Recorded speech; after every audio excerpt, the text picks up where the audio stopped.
দেখছেন Kolkata TV. Good morning Kolkata নিয়ে আপনাদের সঙ্গে রয়েছি ভাস্বতী। ভাস্বতীর সঙ্গে রয়েছি আমি জহিতা। আর শুরুতে যে খবরে নজর রাখবো, ইডির হাতে গ্রেফতার অরবিন্দ কেজরিওয়াল। আবগারি দুর্নীতি মামলায় দিল্লির মুখ্যমন্ত্রীকে গ্রেফতার করে কেন্দ্রীয় এজেন্সি। 2 ঘন্টা তল্লাশি চালানোর পরে তাকে গ্রেপ্তার করা হয় এবং বাজেয়াপ্ত করা হয়েছে একাধিক ফোন। রাতে তাকে নিয়ে যাওয়া হয় দিল্লিতে ইডির সদর দপ্তরে।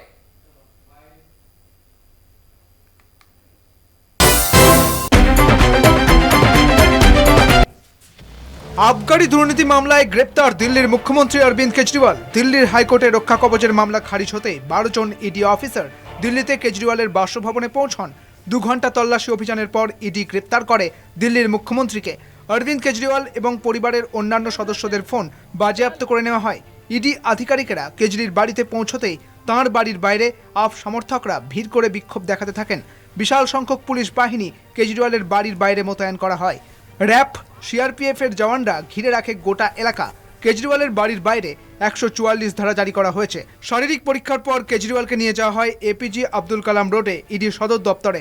মুখ্যমন্ত্রী পদ থেকে ইস্তফা দেবেন না কেজরি, জেল থেকে মুখ্যমন্ত্রিত্ব সামলাবেন তিনি, এমনই দাবি করে আপ। अरविंद केजरीवाल जी दिल्ली के मुख्यमंत्री थे, दिल्ली के मुख्यमंत्री हैं और दिल्ली के मुख्यमंत्री रहेंगे। हमने शुरू से स्पष्ट किया है कि अगर जरूरत पड़ेगी तो अरविंद केजरीवाल जी जेल से सरकार चलाएंगे। কেজরির গ্রেপ্তার সময়ের অপেক্ষা ছিল, এমনই দাবি বিজেপির। দিল্লিতে যে মদ দুর্নীতি হয়েছে তাতে তো বোঝাই যাচ্ছিল আজ না হয় কাল অরবিন্দ কেজরিওয়াল ভেতরে যাবে। দেশে বিজেপির প্রতিহিংসা পরায়ণের রাজনীতি চলছে। লোকসভা ভোটে নিজেদের হার নিশ্চিত জেনেই কেন্দ্রীয় এজেন্সিকে দিয়ে বিরোধীদের ভয় দেখাচ্ছে। देखिए, ये तो पूरा जो है वो विंडिक्टिव पॉलिटिक्स। अभी सामने लोकसभा चुनाव है और भाजपा उसको ये मालूम है, हर स्टेट से ये इन्फॉर्मेशन आ रहा है वो हार रहा है।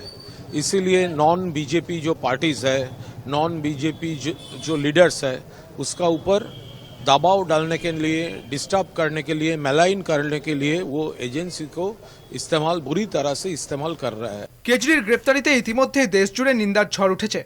अरविंद जी की गिरफ्तारी पर कोर निंदा करता हूं और बीजेपी को कहना चाहता हूं कि भाई आप अरविंद जी को गिरफ्तार कर सकते हो पर उनकी सोच को हम गिरफ्तार नहीं कर सकते। भाजपा का आपातकाल है जिसमें विपक्ष के नेता वो जन विरोधी सरकार के खिलाफ आवाज उठाएंगे तो उनको मुकदमों का सामना करना पड़ेगा, एजेंसियों का सामना करना पड़ेगा, उनको जेल जाना पड़ेगा। গ্রেপ্তারি পরোয়ানাকে চ্যালেঞ্জ করে সুপ্রিম কোর্টের দ্বারস্থ কেজরিওয়াল। দ্রুত শুনানির আর্জি জানান দিল্লির মুখ্যমন্ত্রী। দিল্লির আবগারি মামলায় আপ প্রধানকে মোট 9 বার সমন পাঠিয়েছিল ইডি, কিন্তু 8 বারই হাজিরা এড়িয়ে গিয়েছেন তিনি। শেষ পাঠানো সমনে বৃহস্পতিবারই ইডি দপ্তরে হাজিরা দেওয়ার কথা ছিল দিল্লির মুখ্যমন্ত্রীর, কিন্তু হাজিরা না দিয়ে হাইকোর্টের দ্বারস্থ হন কেজরিওয়াল। আদালতে রক্ষা কবচ মেলেনি কেজরিওয়ালের। দেশের ইতিহাসে কেজরিওয়ালই প্রথম যিনি মুখ্যমন্ত্রী পদে থাকাকালীন গ্রেপ্তার হলেন। কলকাতা টিভি।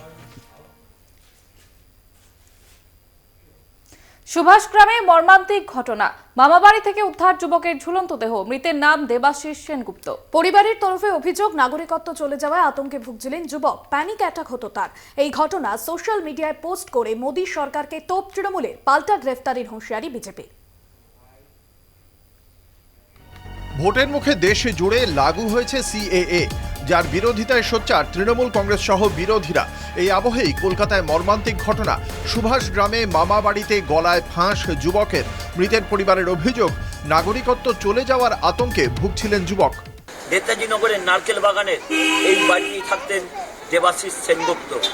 সিএএ চালু হওয়ার পর থেকে সেই দিন থেকে মানসিক অবসাদে ভুগছিলেন। তার কাছে যে পরিমাণ সিএ এর জন্য উপযুক্ত কাগজ, সেই কাগজপত্র ছিল না এবং পরিবার সূত্রে দাবি বা স্থানীয় মানুষের দাবি সেই কারণে বেশ কয়েকদিন ধরে মানসিক অবসাদে ভুগছিলেন। আত্মঘাতী যুবকের নাম দেবাশিস সেনগুপ্ত, বাড়ি নেতাজি নগরে, বয়স 37। ওর বাবা বাংলাদেশ থেকে এসেছিল বহু বছর আগে। বাবার কোনো কিছু ডকুমেন্টস নেই, বাবার বার্থ সার্টিফিকেট নেই, কিচ্ছু নেই। তাহলে আমাদের যদি তাড়িয়ে দেয় আমরা কি করবো? আমি অনেক বুঝেছি, তুই এখানে জন্ম, তোর কোনো ভয় নেই, তুই কেন ভয় পাচ্ছিস? তোকে তো কিছু করবে না। সেই ওই এক জিনিস নিয়ে ওই একই ইস্যু বারবার। এর আগেও একবার এরকম হয়েছিল 2021 সালে। আমি অনেক বুঝেছি, ফোনে প্রচুর বুঝিয়েছি। অভিযোগপত্রের একটি কপি পোস্ট করে মোদী সরকারের সমালোচনায় তৃণমূল। জনমানসে এর বিরূপ প্রতিক্রিয়া হবে, আতঙ্ক ছড়াবে। আমাদের চিন্তা যে অমূলক নয় এটা প্রমাণ হয়ে গেল। আজ এক মর্মান্তিক ঘটনার সাক্ষী হয়ে রইল কলকাতা। মাননীয় প্রধানমন্ত্রী, আপনি কি এগুলো দেখছেন? আপনি কি থামবেন না? চলতেই থাকবেন? পাল্টা অহেতুক আতঙ্ক তৈরি করার জন্য গ্রেপ্তারের হুঁশিয়ারি বিজেপির। সিএ নিয়ে যারা অহেতুক আতঙ্ক তৈরি করে বেড়াচ্ছেন তাদেরকে গ্রেপ্তার করা উচিত, আর আগামী দিন সেটাই হবে। তার কারণ কোনো আত্মহত্যার কোনো সমস্ত কারণই নেই। কারণ যার 14 সালে যারা এখানে এসছে, 14 সালের পর তাদের নথির ব্যাপার আছে। অথচ যে 14 সালে এসছে তার নথি থাকবেই থাকবে, অন্য নথি না থাকার কোনো কারণই নেই। অন্য কোন প্রেমপাতি ভালোবাসা করে আত্মহত্যা করলে সেটা যদি চলে যাবে সিএ, এই জাতীয় নোংরা রাজনীতির আমরা চরম বিরুদ্ধে। ঘটনায় উদ্বিগ্ন তৃণমূল। নেতাজি নগর থানায় তৃণমূলের 5 সদস্যের প্রতিনিধি দল।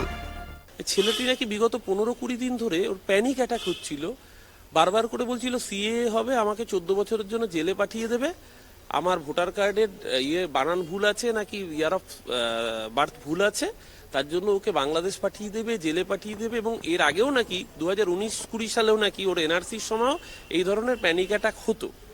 আমাদের বক্তব্য খুব পরিষ্কার যে আজকে একটা দেবাশিসকে আমরা হারিয়ে ফেললাম অকালে, আর কত দেবাশিসের প্রাণের বিনিময়ে এই দানবীয় আইন বন্ধ হবে। দেবজ্যোতি ঘোষের রিপোর্ট, কলকাতা টিভি।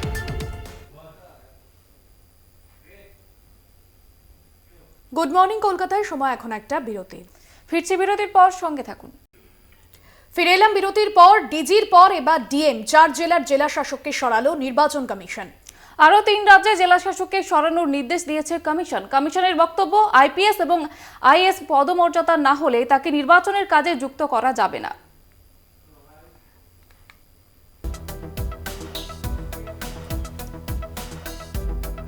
ভোট ঘোষণার পর ফের প্রশাসনে বদলি। এর আগে রাজ্যের ডিজি রাজীব কুমারকে সরানো হয়, এবার 4 জেলা শাসককে সরালো নির্বাচন কমিশন। পূর্ব বর্ধমান, ঝাড়গ্রাম, পূর্ব মেদিনীপুর ও বীরভূম, এই 4 জেলার জেলা শাসককে অবিলম্বে সরানোর নির্দেশ দেওয়া হয়েছে। একই সঙ্গে গুজরাট, পাঞ্জাব ও ওড়িশার কয়েকটি জেলার ডিএম এবং এসপিকেও বদলির নির্দেশ দেওয়া হয়েছে।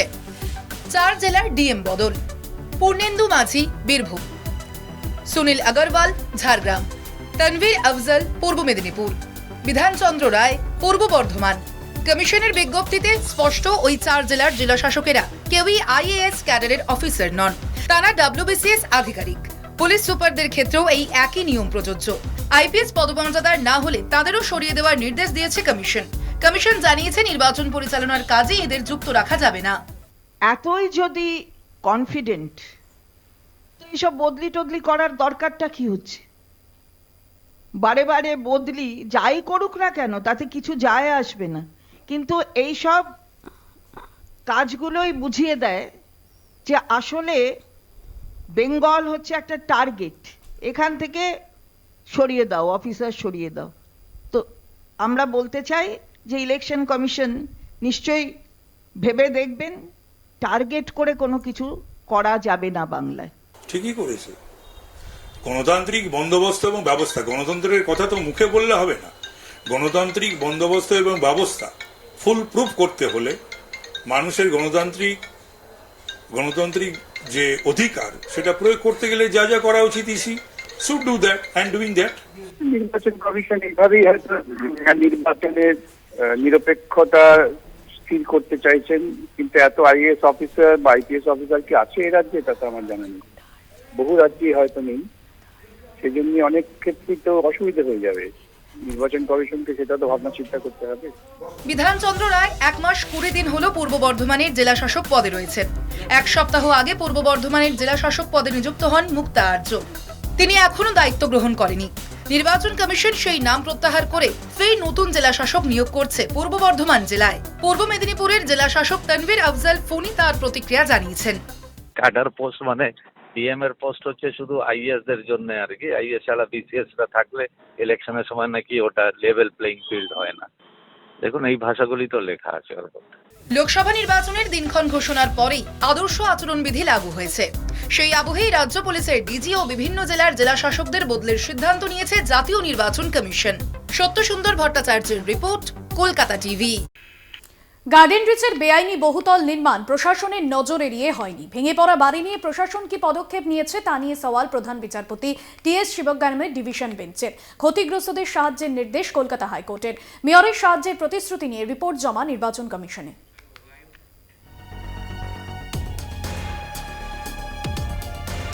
রবিবার মধ্যরাতে হুড়মুড়িয়ে ভেঙে পড়ে গার্ডেন রিচের নির্মীয়মান বহুতল বাড়ি। দুর্ঘটনায় নিহত 10। দুর্ঘটনার পর 3 দিন কেটে গিয়েছে। প্রশ্ন উঠেছে কলকাতার বিভিন্ন এলাকা বেআইনিভাবে গজিয়ে ওঠা বহুতল বাড়ি নিয়ে। গার্ডেন রিচ এলাকায় অন্তত 50টি বেআইনি বাড়ি থাকার অভিযোগ নিয়ে হাইকোর্টের দ্বারস্থ হয়েছেন রাকেশ সিং। বৃহস্পতিবার গার্ডেন রিচের বেআইনি বহুতল নির্মাণ প্রশাসনের নজর এড়িয়ে হয়নি বলে মত হাইকোর্টের প্রধান বিচারপতি টি.এস. শিবজ্ঞানমের ডিভিশন বেঞ্চে। ভেঙে পড়া বাড়ি নিয়ে কি প্রশাসনিক পদক্ষেপ নেওয়া হয়েছে জানতে চেয়েছে হাইকোর্টের ডিভিশন বেঞ্চ। ক্ষতিগ্রস্তদের পুনর্বাসন নিয়ে সওয়ালের পাশাপাশি ক্ষতিগ্রস্তদের আপৎকালীন সাহায্যের নির্দেশ আদালতের। গার্ডেন রিচে উদ্ধার কাজ বন্ধ।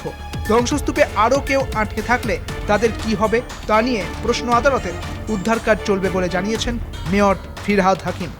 ডিআরএফ কালকে ছিলেন, আজকে আর ওনারা আসেননি, তাই ডিএনজি আর কর্পোরেশন মিলে এই উদ্ধার কাজ চালু করেছে। আমরা একটা দেওয়াল ভেঙে দিয়ে একটা জেসিপি ঢোকাতে পেরেছি, তো ওইখান থেকে ওরা ওই ডেব্রিসগুলোকে আমরা আস্তে আস্তে তুলছি। অনেক লেবার লাগিয়ে আমরা ওগুলোকে পরিষ্কার করছি।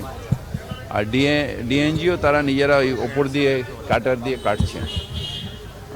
আশা করছি যে যাকে পাওয়া যাচ্ছে না, আশা করছি আজকে হয়তো পেতে পারে। একটা উদ্ধার কাজ এটা হয়ে গেলে তারপরে আমরা মাস স্কেলে ডেব্রিস তোলার ব্যবস্থা করব। পঞ্চায়েত পৌরসভার কাজের ওপর নজরদারির জন্য কমিটি থাকা উচিত। শুধু আইন নয়, তা কার্যকর করার পরিকাঠামো থাকতে হবে। গুলি ছাড়া সৈন্যদের সীমান্তে পাঠিয়ে লাভ নেই, মন্তব্য আদালতের। গার্ডেন রিচের বহুতল ভাঙার পর সাহায্যের প্রতিশ্রুতি দিয়েছিলেন মেয়র ফিরহাদ হাকিম। তা নিয়ে রিপোর্ট তলব নির্বাচন কমিশনের। আদর্শ আচরণবিধি ভঙ্গ হয়েছে কিনা সে বিষয়ে মুখ্য সচিবের কাছে রিপোর্ট এসেছে কমিশনের দপ্তরে।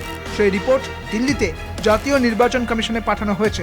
মামলার পরবর্তী শুনানি 4 এপ্রিল। কলকাতা টিভি। এখন এই পর্যন্তই। দেখতে থাকুন কলকাতা টিভি, রাত দিন 7 দিন।